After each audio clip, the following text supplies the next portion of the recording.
Hola, ¿qué tal? Por el Día de la Mujer vamos a hablar acerca de uno de mis personajes favoritos de la historia.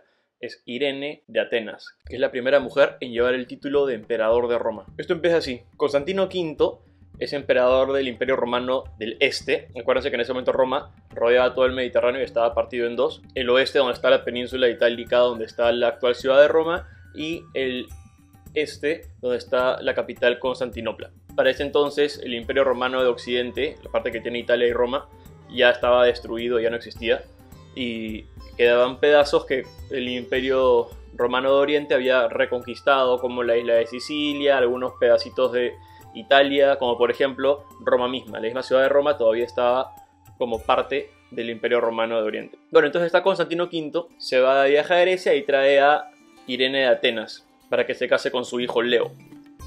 En ese momento, tengo que ponerlos un poco en contexto, ya todos eran cristianos, pero había un conflicto porque la Iglesia Católica quería hacer lo que le dé la gana para variar, entonces estaban adorando imágenes, que es lo que ves en el Vaticano, ¿no? Estatuas, cuadros, pinturas, la puta madre. Y el patriarca Constantinopla sabe que adorar imágenes está prohibido en la Biblia, entonces están tipo rompiendo la ley. Entonces era un conflicto, se llaman los iconoclastas, que son los que querían destruir todos los iconos, contra los iconófilos, que son los que quieren adorar iconos. Constantino V era iconoclasta, quería destruir todos los iconos, entonces era un pleito grande porque Roma decide no acatar la regla y decir yo voy a adorar como me dé la gana, a pesar de que atente contra la Biblia, que es lo que hacen hasta el día de hoy. Constantino V se muere y sube al trono su hijo Leo, casado con Irene, y Leo sigue la misma política iconoclasta y perseguían a las personas que tenían estatuas o pinturas de Jesús o de la Virgen o de los santos porque está prohibido, pero en una de esas pasa algo súper raro. Leo va al cuarto de Irene y encuentra abajo de su almohada estatuitas de Jesús y de la Virgen. Entonces resulta que aparentemente Irene también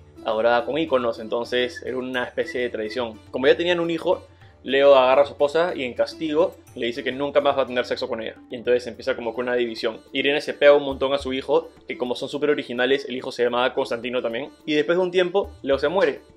Entonces era el trono Constantino VI, el hijo. Pero no, porque Irene es súper política y súper capa. Entonces frena todo y dice, no, nada, un toque, mi hijo es muy chibolo todavía, entonces yo voy a gobernar como emperatriz regente hasta que él llegue a la mayoría de edad. Pero Irene llega al trono y la hija de puta se quita la máscara y era iconófila oficialmente. Y dice, dejen de perseguir a la gente y que adoren con iconos, es más, hazme una estatua de Jesús y quiero un cuadro de la Virgen y quiero que me hagas sacar un mosaico con los santos y putelaonas.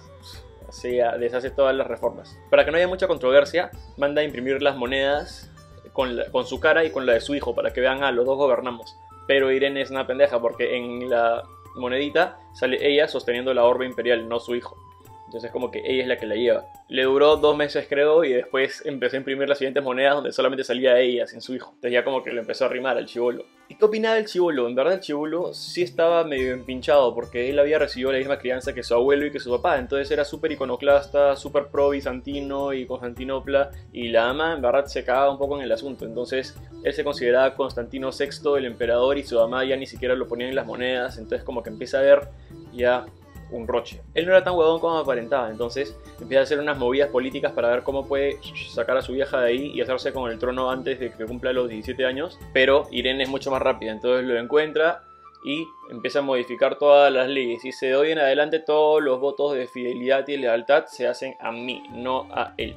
Entonces arrima más al hijo fuera del poder, que es súper poco ortodoxo porque resulta que el emperador es él y está como que cubriendo hasta que él sea mayor de edad, entonces que lo cague es como que nada que ver. Luego de esto Constantino agarra su coda y se escapa del país porque empieza a oler que algo medio raro está pasando con su vieja, pero lo capturan cuando está tratando de escaparse hacia Asia, lo arrastran de regreso a la corte y cuando llega frente a su mamá ordena que le saquen los ojos y se declara a ella misma emperador de Roma. ¿Por qué la sacaba de ojos? Porque se creía en ese entonces que el emperador romano tiene que poder liderar el ejército y no puedes liderar un ejército ni montar un caballo si no tienes ojos.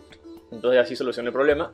Constantino VI es definitivamente removido y ella se vuelve emperador de Roma. No emperatriz, porque ella consideraba que ella era la cabeza absoluta y no era la consorte de nadie ni la regente de nadie. Entonces ella nunca fue emperatriz, ella fue emperador. En esa época el Papa en Roma todavía tenía que responder al emperador de Constantinopla, o sea, el Imperio Romano de Oriente. Entonces generalmente el emperador tenía que dar el visto bueno al nuevo Papa elegido. Entonces hacían toda la reunión de obispos, votaban por un Papa para que no sea el nuevo obispo de Roma y el emperador de Constantinopla tenía que decir sí o no. Entonces definitivamente era como que el último voto lo tenía él. Y los papas como que ya no querían tener a nadie encima, les incomodaba la situación. Y justo aparece este personaje de la nada en la historia, Carlomagno, que unifica todos los reinos francos, que es básicamente lo que hoy día correspondería a Francia y Alemania. Y el papa lo llama y le dice: oye, ven a Roma, conquístame y yo te voy a hacer un favorazo, no sabes qué cosa voy a hacer. Entonces Carlomagno baja con su ejército, toma la península ibérica.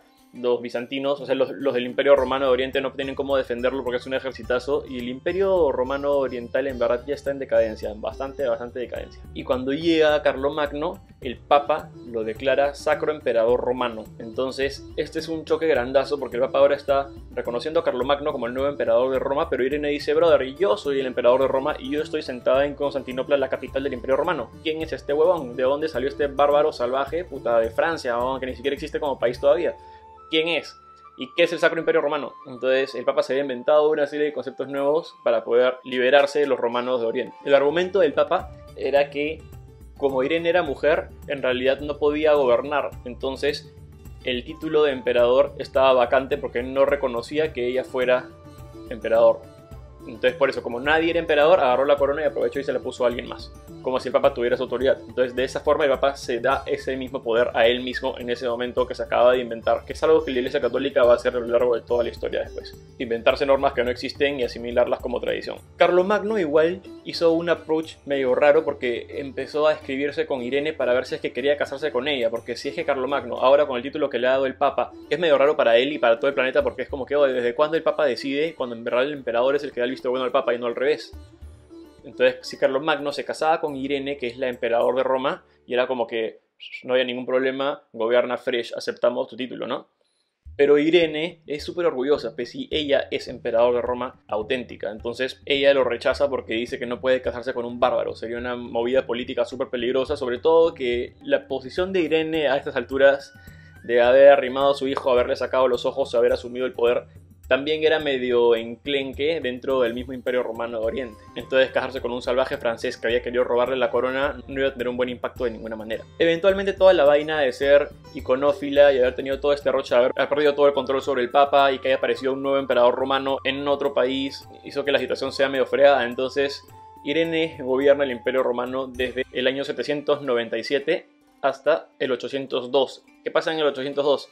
Los patriarcas religiosos en Constantinopla se levantan y organizan una revuelta, votan a Irene y la deportan a la isla de Lesbos. Como castigo, la obligan a sostenerse económicamente tejiendo, para obligarla a asumir un rol de mujer, que no se olvide que ya no es emperador y que eso estuvo mal. Entonces la mandan a tejer para poder generar plata de esa forma, que es una forma típica de mujer de ganarse plata, tejiendo. Como claramente no estaba diseñada para vivir en la miseria, Irene se murió el siguiente año. Y ahí se acaba la historia de Irene. Una flaca más decidida que la puta madre, la tenía muy clara, ella quería llegar al poder y llegó como sea. Se cagó en el marido, se cagó en las reformas del suegro, se cagó en su hijo y le sacó los ojos, alabó a Dios como le dio la gana, rechazó a Carlomagno como esposo, súper brava. Entonces la lección del día es la siguiente: el que la sigue, la consigue. O la que lo sigue, la consigue. Aparte me parece entretenida la parte de la historia en la que se muere porque lo obligaron a trabajar. Me sentí súper identificado. Entonces me encanta contar la historia de Irene por el Día de la Mujer porque me parece que es una flaca que en el año 790, o sea, cuando las mujeres, o sea, no existía la idea de los derechos de las mujeres, ni siquiera tenía todo este cuestionamiento del trono, ni siquiera por si era legítimo o no, sino solamente por su género, pero la flaca se cagó en la nota y se coronó como emperador de Roma y hasta el día de hoy es reconocida como el primer emperador de Roma mujer. Buenazo. Espero que les haya gustado. Métame el like acá, en YouTube, en Facebook, pueden seguirme en Instagram, o si no tu mamá te va a arrancar los ojos eventualmente. Gracias.